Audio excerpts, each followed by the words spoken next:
Gaza, Lebanon আর সিরিয়ায় বর্বর আগ্রাসনে অন্তত ৭১ জনকে হত্যা করেছে ইসরায়েলি বাহিনী। এদিকে ইসরায়েলের আরেকটি সেনা ঘাঁটিতে হামলার দাবি করেছে লেবাননের সশস্ত্র সংগঠন হিজবুল্লাহ।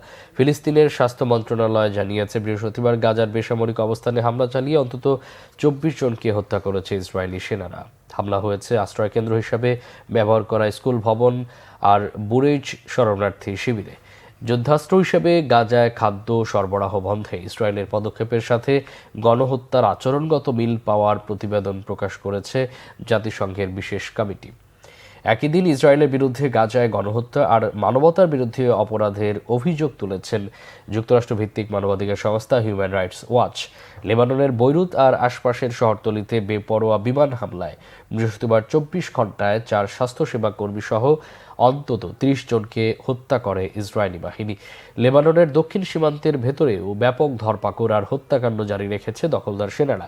এদিন ইসরায়েল লক্ষ্য করে রকেট আর ড্রোন হামলা চালিয়েছে প্রতিরোধ যোদ্ধারা। ২৪ ঘণ্টার মধ্যে ইসরায়েলের আরেকটি সেনা ঘাঁটিতে আঘাত হানার দাবি করেছে হিজবুল্লাহ। এদিকে সিরিয়ার দামেস্কে ইসলামিক জিহাদের সদর দপ্তরে হামলার দাবি করেছে ইসরায়েলের সেনা সদর। বলা হয়েছে, হিজবুল্লাহর কাছে অস্ত্র সরবরাহ বন্ধ করতে এমন হামলা চলবে। ওই হামলায় অন্তত ১৫ জন নিহত হয়েছে বলে জানিয়েছে সিরিয়া।